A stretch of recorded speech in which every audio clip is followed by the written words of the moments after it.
Hello students, welcome to tuition time. I am Rajesh Verma and we are studying physics of 12th class. हम कर रहे हैं chapter ray optics और आज हम पढ़ेंगे टेलीस्कोप्स के बारे में। पहले हम पढ़ेंगे टेलीस्कोप नॉर्मल एडजस्टमेंट में और फिर हम देखेंगे टेलीस्कोप से जब इमेज को least distance of distinct vision पर बनाते हैं।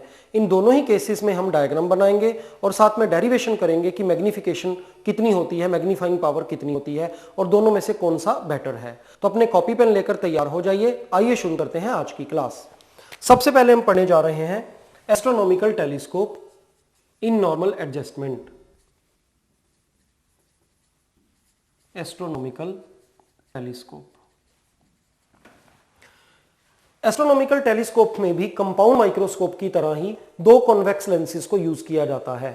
एक ऑब्जेक्टिव जो आगे रखा जाता है ऑब्जेक्ट की तरफ और एक जिसके साथ आंख लगाई जाती है, जिसके साथ आंख टच होती है, द आई पीस। तो एस्ट्रोनॉमिकल टेलीस्कोप में भी दो कॉन्वेक्स लेंसेज हैं और कंपाउंड माइक्रोस्कोप में भी। तो इन दोनों में फिर डिफरेंस क्या है, ये डिफरेंस हमें डेरिवेशन करने के बाद अल्टीमेटली पता लगेगा।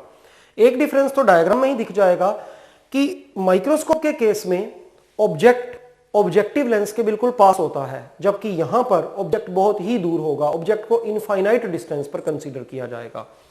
जब ऑब्जेक्ट इनफाइनाइट डिस्टेंस पर होगा तो रेज एक दूसरे के पैरेलल आएंगी। This is the objective.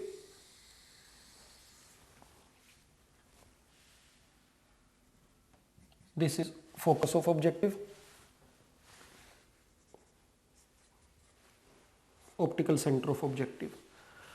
Rays are coming parallel to each other and after refraction through the lens they will meet at the focus.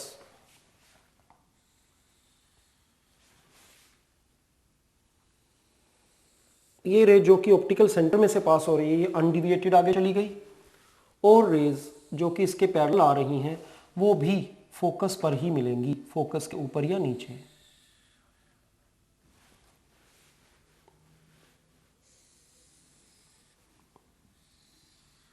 इस तरह से यहां पर इमेज बनेगी।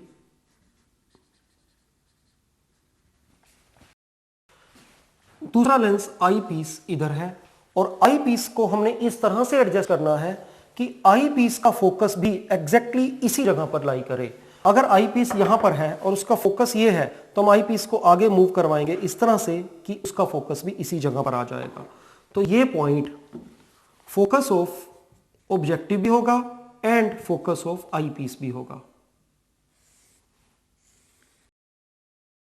Optical centre of eyepiece, क्योंकि यहां ऑब्जेक्ट इसके फोकस पर है, रेज प्रिंसिपल एक्सिस से रेज एक दूसरे के पैरेलल हो जाएंगी रिफ्रैक्शन के बाद।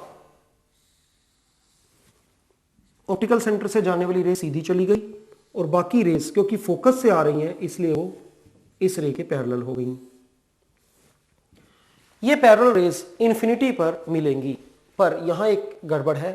आई हमारी तो यहां पर है बिल्कुल पास इसके, इसलिए हमारी आई पर ये रेज हमें मिलती हुई नजर नहीं आएंगी। हां, अगर इन रेज को बैकवर्ड डायरेक्शन में हम इंक्रीज करें इधर को तो आई को इनफाइनाइट डिस्टेंस पर दूर ये रेज मिलती हुई नजर आएंगे और काफी आगे जाकर इमेज बनेगी। और ये इमेज कैसी बनेगी, उस इमेज के इस इमेज को यदि हम कंपेयर करें इस इमेज के साथ, ये इमेज इन्वर्टेड बनेगी और ये इमेज रियल बनेगी। नाउ इसकी मैग्निफिकेशन कैलकुलेट करनी है। जो फाइनली इमेज बन रही है वो इमेज यहां पर अगर बनती है मान लें तो इमेज ऐसे होगी। ये इमेज आई पर ये वाला एंगल बना रही है, दिस एंगल इज बीटा। आई हमने यहां लगाई हुई है, पर क्योंकि ऑब्जेक्ट का डिस्टेंस इन दोनों लेंसेज के बीच के डिस्टेंस के कंपैरेटिवली बहुत ही कम है, क्योंकि ऑब्जेक्ट का डिस्टेंस इन दोनों लेंसेज के बीच के डिस्टेंस के कंपैरेटिवली बहुत ही ज्यादा है। तो अगर हम आई को फॉर टाइम बीइंग यहां पर भी कंसीडर कर लें तो ऑब्जेक्ट से बनने वाले एंगल पर कोई फर्क नहीं पड़ेगा। ऑब्जेक्ट से आई पर बनने वाला एंगल अल्फा ये और ये होगा।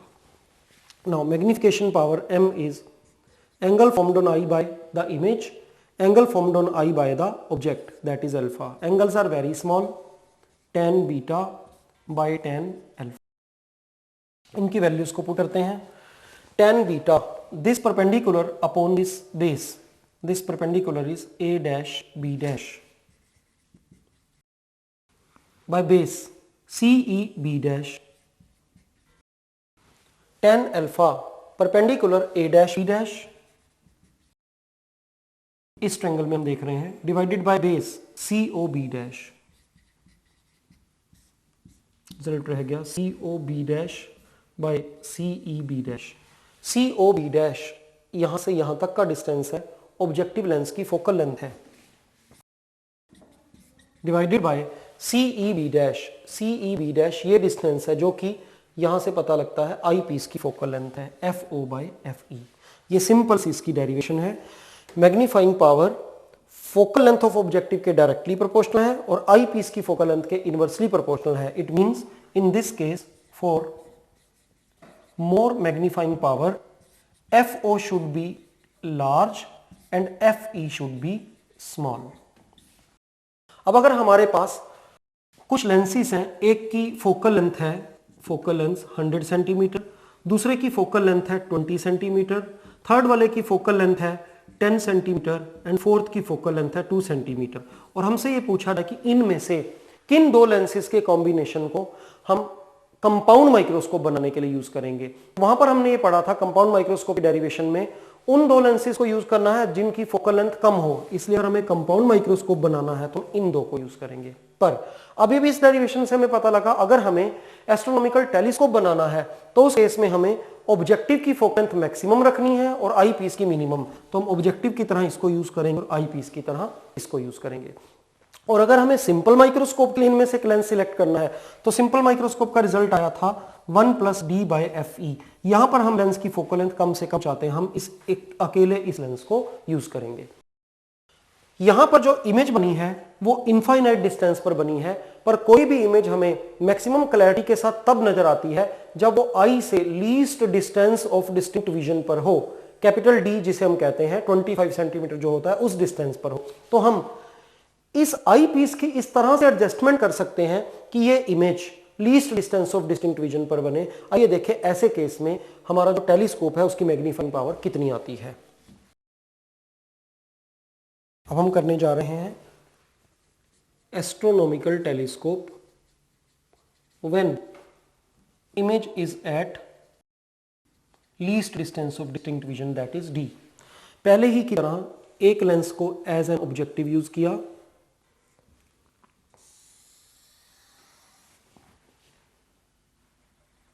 this is focus of objective,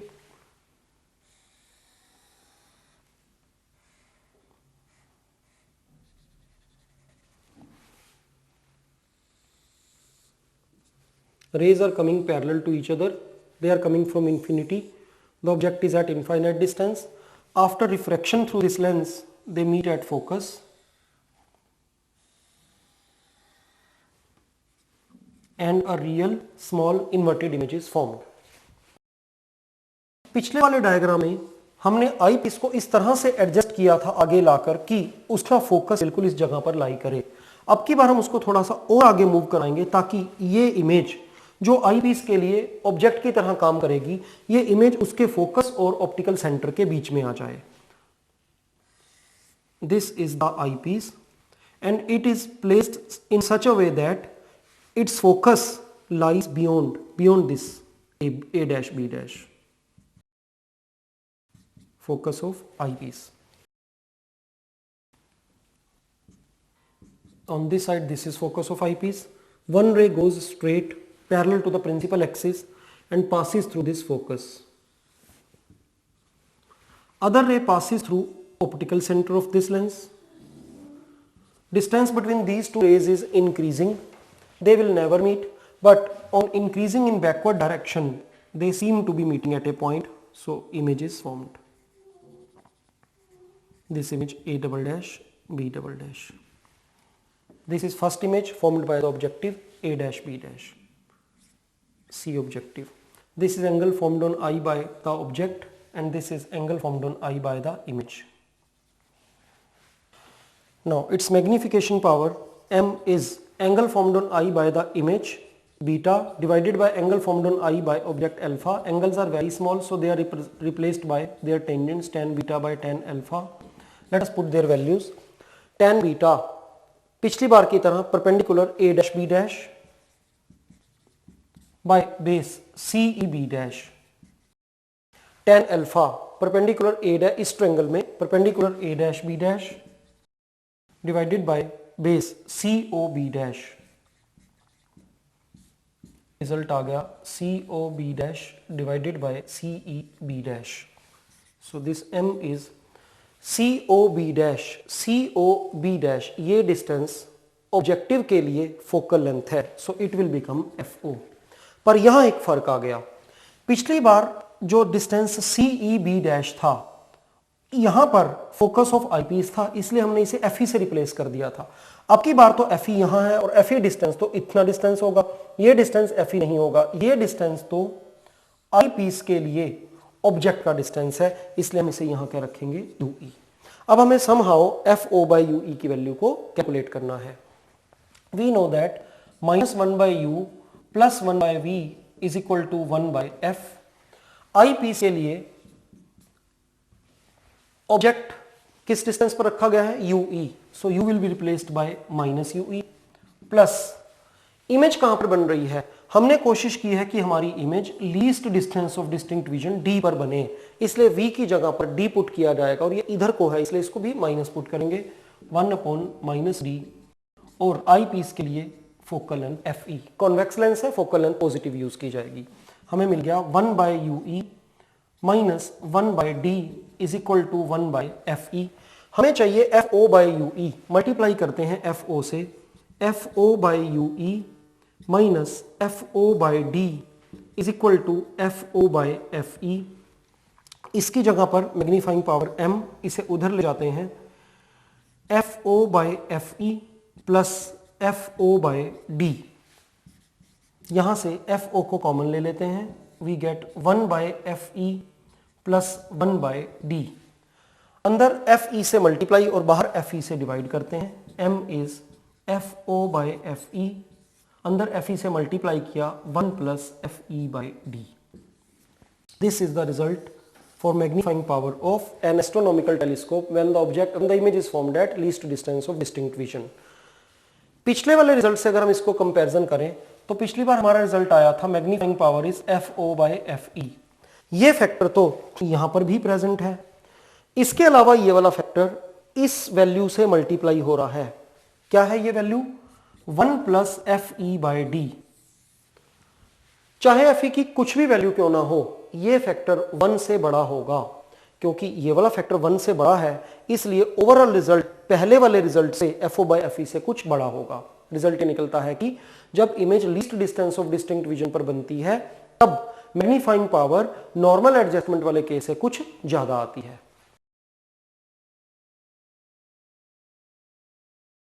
astronomical telescope को हम हेवनली बॉडीज को देखने के लिए यूज करते हैं और हेवनली बॉडीज सर्कुलर दिखती हैं हमारे को, इसलिए उनमें ऊपर कौन सा पोर्शन है, नीचे कौन सा पोर्शन है, इस कंसेप्ट की कोई खास इंपॉर्टेंस नहीं है.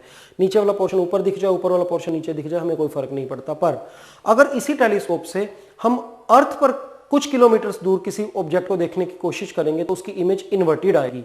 ये अनडिजायरेबल है. हम अब ये चाहते हैं कि किसी तरीके से इमेज को सीधा कर दिया जाए. तो ऐसा टेलीस्कोप जो ये काम भी करता है, इमेज को बड़ा करने के अलावा इमेज को सीधा कर कर भी दिखाता है, उसे हम कहते हैं टेरेस्ट्रियल टेलीस्कोप. तो आइए देखें टेरेस्ट्रियल टेलीस्कोप कैसे बनता है.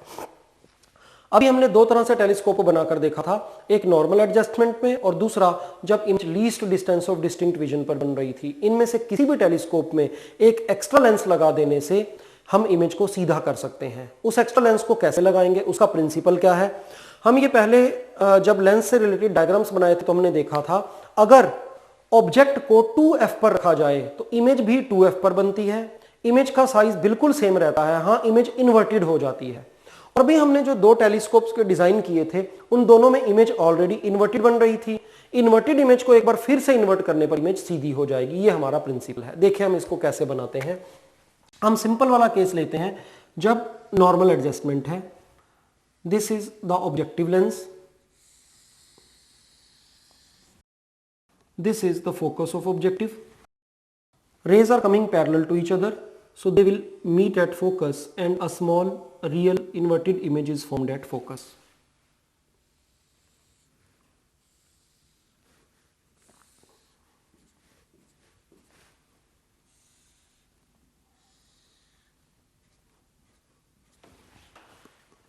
नॉर्मल एडजस्टमेंट में जब हमने टेलीस्कोप बनाया तो इसके इमीडिएटली बाद में हमने आई पीस लगाया था और आई पीस को इस तरह से लगाया था कि यहां पर उसका फोकस लाई करे। अब की बार हम ऐसा नहीं कर रहे, यहां पर हम एक एक्स्ट्रा लेंस लगाते हैं और इस लेंस को इस तरह से लगाएंगे कि इस लेंस का 2f इस पॉइंट पर लाई करे।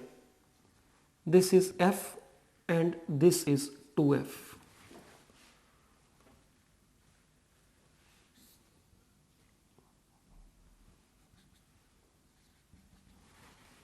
एक रे यहां से straight parallel to the principal axis जाएगी और ये यहां से f में से पास हो जाएगी। सेकंड रे ऑप्टिकल सेंटर में से इस लेंस के पास होगी और सीधी जाएगी और इस रे को ये इस पॉइंट पर मिलेगी। एज ए रिजल्ट हमें एक और इमेज मिलेगी। ये इमेज भी रियल है और इसके कंपैरेटिवली ये इमेज जो ऑब्जेक्टिव से बन रही है ये इस लेंस के लिए ऑब्जेक्ट का काम कर रही है और इसकी जो आगे इमेज बन रही है वो इन्वर्टेड है। जो हमारा स्टार्टिंग में ऑब्जेक्ट है वो ऑब्जेक्ट उस ऑब्जेक्ट से रेज ऐसे आ रही हैं, तो इट मींस वो ऑब्जेक्ट कुछ इस तरह से होगा। उस ऑब्जेक्ट की जो फर्स्ट इमेज है वो इन्वर्टेड है, आगे इस इमेज को फिर से इन्वर्टेड कर दिया गया, इसलिए ये इमेज ऑब्जेक्ट के कंपैरेटिवली इरेक्ट हो गई, सीधी हो गई। अब इसके बाद हम नेक्स्ट लेंस लगाएंगे आई पीस। आई पीस को हमने इस तरह से लगाया है कि ये पॉइंट आई पीस के फोकस की तरह लाई करे। अब this is also focus of eyepiece. Focus पर पड़े हुए ऑब्जेक्ट में से जो रेज जाएंगी वो सभी रेज एक दूसरे के पैरेलल हो जाएंगी और ये इनफाइनाइट डिस्टेंस पर मिलेंगी, पर क्योंकि आई बिल्कुल इसके साथ है इसलिए बैकवर्ड डायरेक्शन में रियलिटी में ये रेज मिलती हुई हमें फील नहीं होंगी। हाँ, इधर बढ़ाने पर ये रेज मिलती हुई महसूस होंगी और एक वर्चुअल इमेज इनफाइनाइट डिस्टेंस पर बनेगी। इस लेंस ने क्या किया, इसमें यहां से यहां तक का डायग्राम अगर हम देखें तो इस ऑब्जेक्ट और इस इमेज के साइज में कोई फर्क नहीं है, इसलिए इसकी मैग्नीफाइंग पावर है 1। बाकी जो दोनों लेंसेज हैं वो अपना सेम काम कर रहे हैं जो उन्होंने फर्स्ट केस में किया था जब astronomical telescope in normal adjustment था। इस मींस इसकी मैग्नीफाइंग पावर पहले की तरह FO/FE आएगी। इस लेंस का रोल अगर हम देखें तो वो 1 है। इस लेंस ने क्या किया, इस लेंस ने एक तो पॉजिटिव इफेक्ट क्रिएट किया। पॉजिटिव इफेक्ट क्या क्रिएट किया कि ये जो फाइनल इमेज हमारी बनेगी ये इमेज ऑब्जेक्ट की तरह ही होगी, सीधी होगी, पर इससे एक नेगेटिव इफेक्ट भी बन गया अपने आप। यहां से यहां तक का डिस्टेंस कितना है, FO। यहां से यहां तक डिस्टेंस है FE। ये डिस्टेंस है 2F और ये डिस्टेंस भी है 2F। It means length of this tube will become FO plus 2F plus 2F is 4F plus FE। It becomes very large. तो अगर हम इमेज को सीधा करना चाहेंगे तो उस केस में टेलीस्कोप के ट्यूब की लेंथ काफी बड़ी हो जाएगी। इससे बचने के लिए हम प्रिज्म बाइनोक्यूलर को यूज कर सकते हैं। हमने डिफरेंट टाइप के टेलीस्कोप्स और माइक्रोस्कोप्स को देखा और इनकी डेरिवेशंस की और इनके बेसिस पर कुछ रिजल्ट्स जो हमने बनाए, मैं उन रिजल्ट्स को लिख रहा हूं, आप नोट कर लीजिएगा।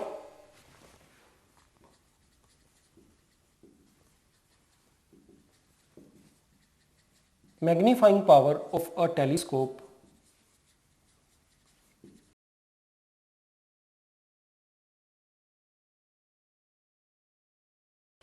टेलीस्कोप की मैग्नीफाइंग पावर FO/FE होती है और अगर हम least distance of distinct vision पर इमेज को बनाते हैं तब उस केस में साथ में 1 प्लस FE/D भी ऐड हो जाता है।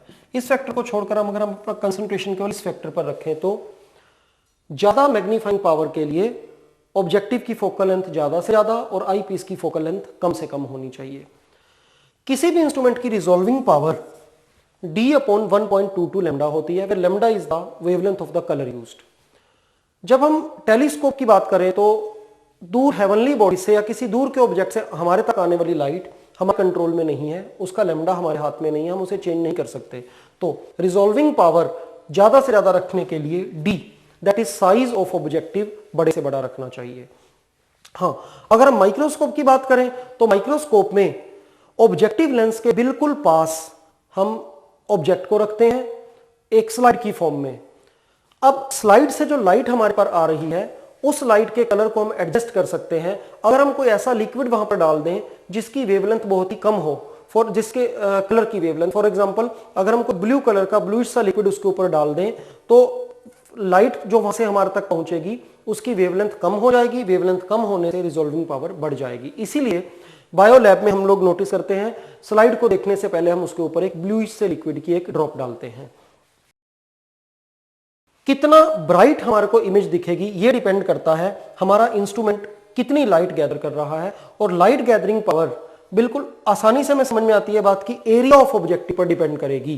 तो area of objective lens should be as large as possible and area of objective lens is pi R square, that is pi R की जगह हम रखें diameter by 2 we get pi by 4 and D square. जितना diameter objective का ज्यादा होगा उतनी light gathering power ज्यादा होगी, उतनी ही इमेज ज्यादा शार्प बनेगी। अब एक लास्ट बात हम और देख लें। हमने दो तरह के टेलीस्कोप्स के बारे में पढ़ा। पहले हमने देखा रिफ्लेक्टिंग टाइप टेलीस्कोप और फिर हमने देखा refracting type. Refracting type telescope में हमने 3 तरह के डायग्राम्स बनाए थे। इनमें डिफरेंस क्या होता है? पहला डिफरेंस तो ये होता है कि रिफ्लेक्टिंग टाइप टेलीस्कोप में एक कनकेव मिरर को ऑब्जेक्टिव की तरह यूज किया जाता है और इनके अंदर एक कॉन्वेक्स लेंस को यूज किया जाता है। दूसरा डिफरेंस ये होता है, रिफ्लेक्टिंग टाइप टेलीस्कोप में क्योंकि हम मिरर को यूज कर रहे हैं इसलिए उसके अंदर क्रोमैटिक एबिरेशन, वो जो कलर्स वाली प्रॉब्लम थी वो नहीं आती। जबकि इनके अंदर रिफ्रैक्टिंग टाइप टेलीस्कोप में क्योंकि लेंस को यूज किया जाता है इसलिए क्रोमैटिक एबिरेशन आती है और हमें उसको दूर करने के लिए स्पेशल अरेंजमेंट्स करने पड़ते हैं, नहीं तो इमेज ठीक नहीं बनती। Image gets surrounded by coloured fringes. तीसरा डिफरेंस, इनके अंदर मिरर को यूज करते हैं। लार्ज अपर्चर वाले मिरर में भी स्फेरिकल एबिरेशन का डिफेक्ट होता है और लार्ज अपर्चर वाले लेंस में भी स्फेरिकल एबिरेशन का डिफेक्ट होता है। लेंसेज में स्फेरिकल एबिरेशन को दूर करने के लिए बहुत कॉम्प्लिकेटेड प्रोसेस होता है, जबकि रिफ्लेक्टिंग टाइप टेलीस्कोप में जो कनकेव मिरर यूज किया जाता है उस कनकेव मिरर को स्लाइटली पैराबोलिक बनाकर हम स्फेरिकल एबिरेशन के डिफेक्ट को आसानी से दूर कर सकते हैं। और चौथी बात, रिफ्लेक्टिंग टाइप टेलीस्कोप में हम मिरर यूज कर रहे हैं और मिरर का केवल एक ही फेस होता है जहां से लाइट इंटरेक्ट करती है, जबकि इसमें क्योंकि लेंस का यूज होता है, लेंस के 2 फेसेस होते हैं जहां से लाइट एंटर करती है और एग्जिट करती है। यहां पर हमें 2 फेसेस को हाई एक्यूरेसी के साथ बनाना पड़ेगा, जबकि यहां पर एक ही फेस को हाई एक्यूरेसी के साथ बनाना पड़ेगा। तो अपने आप ही हमें बात समझ में आ जाती है कि रिफ्लेक्टिंग टाइप टेलीस्कोप को बनाना और मेंटेन करना आसान होता है, चीप होता है, जबकि रिफ्रैक्टिंग टाइप टेलीस्कोप को बनाना और मेंटेन करना काफी मुश्किल होता है। यही कारण है कि आज दुनिया में जो बड़े बड़े टेलीस्कोप बने हुए हैं रशिया में और अमेरिका में, जिनका डायमीटर 200 सेंटीमीटर से भी 200 इंच से भी ज्यादा है, वो सभी के सभी आजकल रिफ्लेक्टिंग टाइप के टेलीस्कोप्स हैं। रिफ्रैक्टिंग टाइप के टेलीस्कोप्स जो हैं वो छोटी स्केल पर जैसे घरों में यूज करने के लिए हम बना सकते हैं। आज की क्लास में हमने टेलीस्कोप्स के बारे में पढ़ा, उनके डायग्राम्स बनाए और उनकी डेरिवेशन की। इसके अलावा रिफ्लेक्टिंग टाइप और रिफ्रैक्टिंग टाइप इन दोनों टेलीस्कोप्स के बीच में डिफरेंस भी देखा।